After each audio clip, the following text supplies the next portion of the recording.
नमस्कार। आज हम आर के नारायण की उन यादगार कहानियों पर थोड़ी बात करेंगे जो मालगुडी डेज में मिलती हैं। नमस्कार। हाँ, मालगुडी एक ऐसा नाम जो सुनते ही एक पूरी दुनिया आंखों के सामने आ जाती है। बिल्कुल। तो हमारे पास इस किताब पर कुछ जानकारी है और हम यही समझने की कोशिश करेंगे कि आखिर ये काल्पनिक कस्बा मालगुडी और इसकी कहानियां आज भी इतनी खास क्यों हैं, इतनी अपनी सी क्यों लगती हैं। ये बहुत दिलचस्प सवाल है, क्योंकि मालगुडी असल में तो कहीं है नहीं, है ना? फिर भी लगता है जैसे हम वहां रह चुके हैं। हाँ, शायद इसलिए कि नारायण किसी बड़ी भव्य कहानी के पीछे नहीं भागते। वो तो बस आम लोगों की, उनकी रोज की जिंदगी, छोटी छोटी बातें, उनकी उम्मीदें, कभी कभी उनकी कमजोरियां, बस उसी पे फोकस करते हैं। हाँ। और जैसा कि पता चलता है, ये कोई एक नॉवेल नहीं बल्कि 32 कहानियों का संग्रह है। 1943 से लेकर 1982 तक फैली हुई कहानियां। जी। और इन सब में कोई एक हीरो नहीं है। ऐसा लगता है जैसे पूरा मालगुडी शहर ही वही एक किरदार है। यहाँ जिंदगी की एक साधारण सी लय है, पर उसमें भी गहरी बातें छिपी हैं। सही कहा। नारायण की कलम का जादू यही है, वो बड़ी आसानी से, मतलब बहुत सहजता से इंसानी फितरत की परतें खोल देते हैं। उनकी कहानियों में आपको नैतिक दुविधाएं मिलेंगी, समाज पर एक हल्का सा मीठा सा व्यंग मिलेगा, और बदलते हुए भारत की आहट भी, वो भी बिना किसी भारी भरकम लेक्चर के।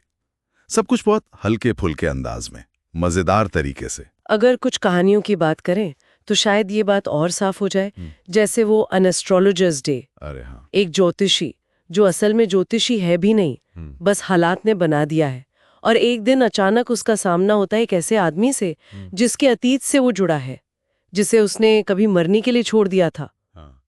क्या क्या विडंबना है। हाँ, वो कहानी तो कमाल है। वो दिखाती है कि कैसे भाग्य, कैसे संयोग, और कैसे आपका अतीत आपकी परछाई बनकर पीछे चलता है। उस ज्योतिषी का डर देखिए, उसका रोज का संघर्ष, और फिर वो एक पल जब सच सामने आने वाला होता है। नारायण दिखाते हैं कि बिल्कुल आम सी दिखती जिंदगी में भी कितना ड्रामा छिपा हो सकता है। सही कहा। और उनका व्यंग भी है ना उसमें, ज्योतिष के ढोंग पर, लेकिन फिर भी उस किरदार के लिए एक हमदर्दी सी महसूस होती है। बिल्कुल। और एक दूसरी कहानी जो एकदम से याद आती है वो है लीला's फ्रेंड। हाँ, वो भी बहुत असरदार है। एक गरीब नौकर है सिद्धा, घर की छोटी बच्ची लीला का दोस्त बन जाता है, और फिर उस पर चोरी का झूठा इल्जाम लग जाता है। उफ, हाँ, वो कहानी दिल को छू जाती है, बहुत मार्मिक है। वो दिखाती है मासूमियत और शक, उसके बीच का तनाव, कैसे समाज में पहले से बनी सोच, अमीर गरीब का फर्क रिश्तों पर हावी हो जाता है। सिद्धा और लीला की दोस्ती कितनी पाक है, लेकिन वो सामाजिक पूर्वाग्रह उसे तोड़ देता है। सही। यहाँ नारायण बिना चिल्लाए, बिना कोई बड़ा भाषण दिए, क्लास डिफरेंस और अन्याय जैसे कितने गंभीर मुद्दों को छू लेते हैं। शक कैसे भरोसे की जड़ें काट देता है, ये बहुत बारीकी से दिखाया है उन्होंने। तो इन कहानियों को पढ़ते हुए ऐसा लगता है कि कुछ चीजें हैं जो बार बार आती हैं, जैसे इंसानी रिश्ते, उनकी उलझनें, नैतिक डायलेमाज, रोजमर्रा की जिंदगी की खूबसूरती और उसकी मुश्किलें भी। निश्चित रूप से। और नारायण का नजरिया हमेशा बहुत मानवीय रहता है ना। हाँ। उनका व्यंग कभी कड़वा नहीं होता, और वो कभी हमला नहीं करते। उसमें एक समझदारी है, थोड़ी शरारत भी है शायद। हाँ। और भाषा इतनी सरल, इतनी साफ, कोई भी पढ़ ले, आसानी से जुड़ जाए। मुझे लगता है यही सादगी उनकी सबसे बड़ी ताकत है। बिल्कुल। और इसी सादगी से वो मालगुडी जैसे काल्पनिक शहर को इतना असली, इतना जीवंत बना देते हैं। ऐसा लगता है जैसे हम खुद वहां घूम रहे हैं उन गलियों में। हाँ, बिल्कुल। और फिर वो टीवी सीरीज 1986 में जो आई थी, शंकर नाग ने डायरेक्ट की थी, मालगुडी डेज, उसने तो जैसे इन कहानियों को, इन किरदारों को हर घर में पहुंचा दिया। अरे हाँ, वो तो लैंडमार्क थी। स्वामी, राजम, मणि, वेंडर ऑफ स्वीट्स वाले जगन, पोस्टमास्टर तनप्पा, हाँ, ये सब किरदार जैसे अपने से बन गए। उस टीवी सीरीज ने यकीनन इन कहानियों की लोकप्रियता को कई गुना बढ़ाया। और ये दिखाता है कि नारायण की कहानियों में वो बात थी, वो यूनिवर्सल अपील, जो किताबों से निकलकर स्क्रीन पर भी उतनी ही पावरफुल साबित हुई। एक किरदार इतने सच्चे क्यों लगते हैं?